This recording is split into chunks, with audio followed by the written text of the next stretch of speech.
निर्मला सीतारामन देश की वित्त मंत्री और गजब का अहंकार और गजब के अजीबोगरीब तर्क। उनसे कहो कि प्याज के दाम क्यों बढ़ रहे हैं तो कहेंगी मैं प्याज नहीं खाती। लहसुन के लिए भी यही कह देंगी, कुछ भी कह देंगी। उनसे पूछो कि रुपया गिर क्यों रहा तो कहेंगी कि रुपया नहीं गिर रहा, डॉलर बढ़ रहा है।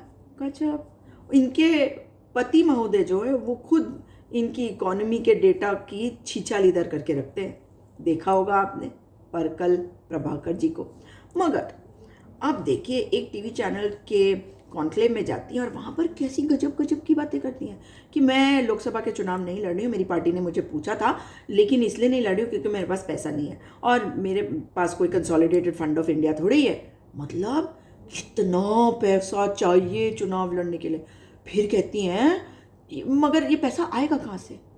यानी कि चुनावों में बहुत सारा पैसा लगता है क्योंकि पार्टियां तो अपने कैंडिडेट्स को कुछ पैसा ज़रूर देती है, सपोर्ट तो करती है, मगर इनके पास पैसा नहीं है। इनके एसेट्स देख लीजिए myneता.info पे 2 करोड़ और लाइबिलिटीज़ 73 लाख और ये 2019 का, उसके बाद भी तो पैसे आए होंगे।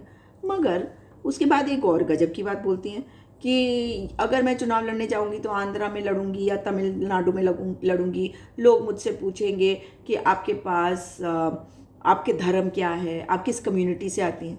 और भाजपा तो कहती है कि भाई कम्युनिटी और धर्म की बात तो कोई करता नहीं है ना, तो कास्ट सेंसस का विरोध क्यों करते हैं।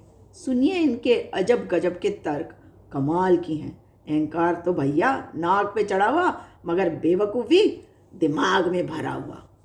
I don't have that kind of money to contest.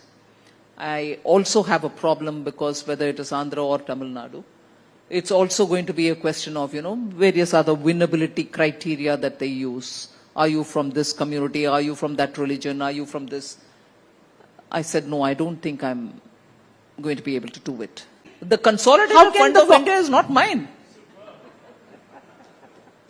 Money power. My budget, my salary, my earning, my saving is mine, not the Consolidated Fund of India.